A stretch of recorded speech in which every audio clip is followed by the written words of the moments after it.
Maka malaikat maut turun ke sini. Makanya ketika sakaratul maut sudah datang, maka yang baca Quran hentikan. Kenapa? Oh, memang gitu ya. Jangan semakin kencang. Ayo Pak, insya Allah Pak, gitu. Al-Baqarah Pak, Al-Baqarah Pak. Al-Kahfi, Al-Kahfi. Enggak lah. Yang baca Quran berhenti dulu. Kemudian digantikan dengan kita mentalkin. Antum agak ke sana dikit. Masya Allah ya. Orang yang meninggalnya kooperatif ini.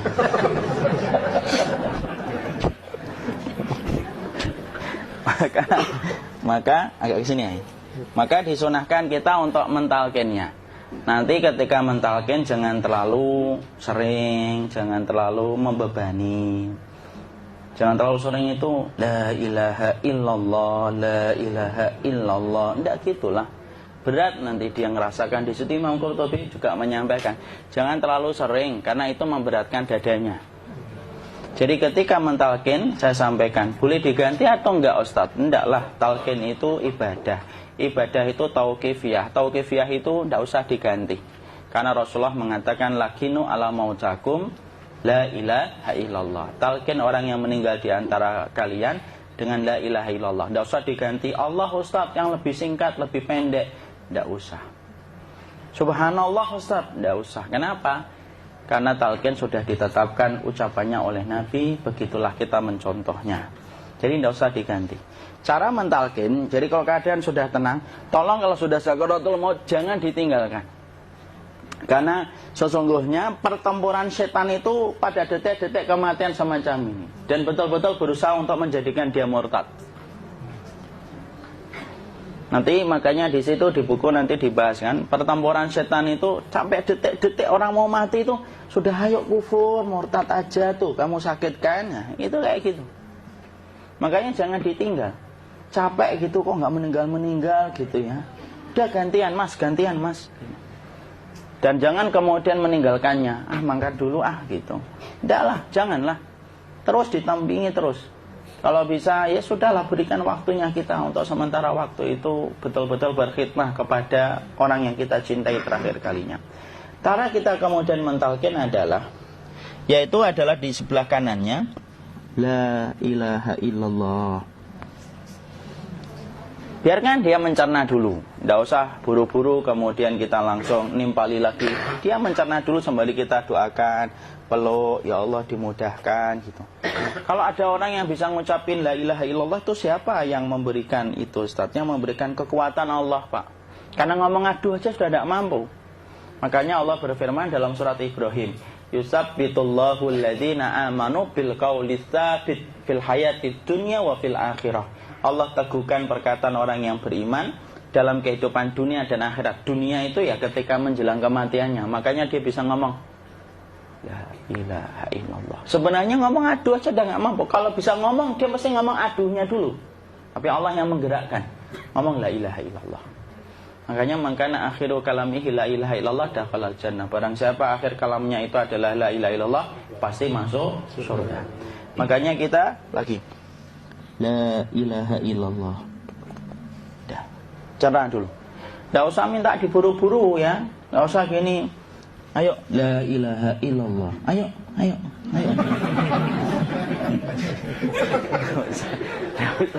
Enggak usah gitu.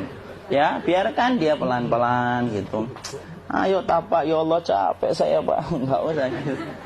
Ya, ucapkan la ilaha illallah. Kemudian dia mencerna. Lalu kalau dia sudah mengatakan, untuk mengatakan la ilaha illallah. Ya, kalau sudah mengatakan la ilaha illallah, berarti sudah. Tidak usah ditalkin lagi, tidak usah. Belum meninggal juga Ustaz? Tidak apa-apa, biarin aja. Dia di situ aja. Kecuali dia ngomong lagi dan gak usah diajak ngomong alhamdulillah ya Pak, ya Allah gitu. Terus dia jawab alhamdulillah. Itu berarti ucapan terakhirnya alhamdulillah. Atau ketika habis ditalkin la ilaha illallah, dia ngelihat air. Nah, itu berarti ucapan terakhirnya air. Talkin lagi. Nggak usah marah. Aduh Pak minta air. Kuncinya mau minta air nanti aja dikubur gitu loh. Jangan gitu. Biarin aja. Jangan kemudian setelah la ilaha illallah La ilaha illallah. Terus, ayo tutup, awas ya ngomong lagi ya. Nggak usah gitu juga. Maka kemudian setelah la ilaha illallah sudah, nggak usah diajak ngomong gitu. Terus kemudian nggak usah ada anaknya perempuan, ya Allah Pak, sudah bisa ngomong la ilaha illallah, usah gitu. Cukup dalam hati alhamdulillah gitu. Diam kita dengerin gitu. Disitulah nanti biasanya tadi detik dia terakhir. Dia nanti ngeliat di sini Pak, prosesnya itu. Nanti kaki langsung sebagian jempol dingin dia. Kaki, telapak kakinya langsung kalau kita geningkan dingin kayak kaki yang kena AC langsung. Kemudian dia langsung ningkup gini, dikit dia, mulai kaku dia. Atau kalau enggak, gini dia. Langsung kayak jatuh, kayak kepala nanti yang paling terakhir. Kepala itu pasti ada gerakannya Pak, ini meninggal itu. Pasti gitu. Pasti gitu. Karena apa? Sudah tidak ada beban ruh yang menahannya.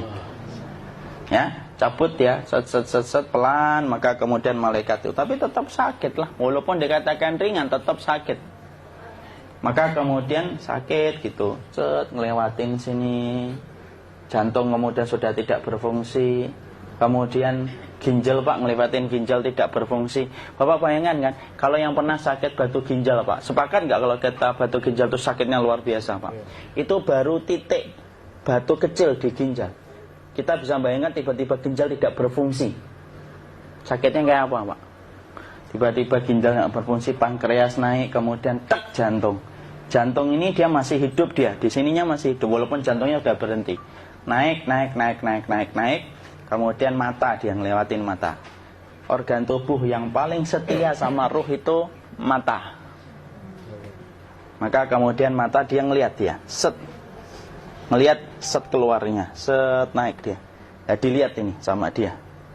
Makanya Rasulullah mengatakan innar ruha idza qubida tabi'ahul basar. Ruh itu kalau dicabut, mata itu ngikutin kemana perjalanan ruh itu.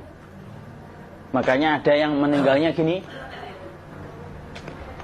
Ya itu bukan tanda su'ul khatimah. Itu tanda fitrahnya mata ngikutin ruh. Atau kemudian bukanya sedikit. Ada yang kayak senyum Pak. Ada yang kesini yang keringetan. Nah, itu tanda husnul khatimah. Ada yang senyum. Jadi sakitnya setelah selesai itu plong gitu loh. Makanya kemudian ada yang tersenyum. Maka itu tanda. Kalau kita ngelihat orang yang membuka mata kayak gini, tidak usah takut. Cepat-cepat kemudian kita nanti tutup. Biasanya kalau terlalu lama, itulah yang menjadikan ini tidak bisa ditutup. Makanya harus pakai kapas akhirnya. Karena apa? Karena pas meninggal nggak langsung ditutup. Biasanya karena perawat takut, dokternya juga nggak tahu itu, dibiarin itu. Makanya ada beberapa mata yang ditutup pakai tensoplas kan? Sebenarnya kalau langsung bisa nutup dia, fitrahnya nutup mata itu. Jadi kemudian kita baca Allahumma firlahu warhamhu wa'afihi wa'fuanhu atau bismillah wassalatu wassalamu ala rasulillah, tutup. Bismillah. Tidak usah takut. Kecuali buka lagi ya, ini baru kita kabur bareng. Kalau buka lagi Pak, Insya Allah Pak, ya Allah ya kita kabur bareng-bareng Pak. Diusap Pak, diusap gini. Ini enggak disenggol gini enggak. Begini kan, sudah meninggal dunia. Tangan boleh begini, boleh diluruskan, enggak ada ketentuannya. Boleh gini, boleh kemudian lurus. Tidak usah disalahin kalau ada yang lurus. Lu itu tangannya gimana sih? Posisikan kayak sholat. Nah, ada perintah kayak gitu. Jadi kemudian dikondisikan saja. Terus maka kemudian dipijit-pijit, akiknya dikeluarin. Kemudian jamnya dilepas, gigi palsunya dilepas kalau ada. Ya. Kemudian apa setelah itu? Coba buku.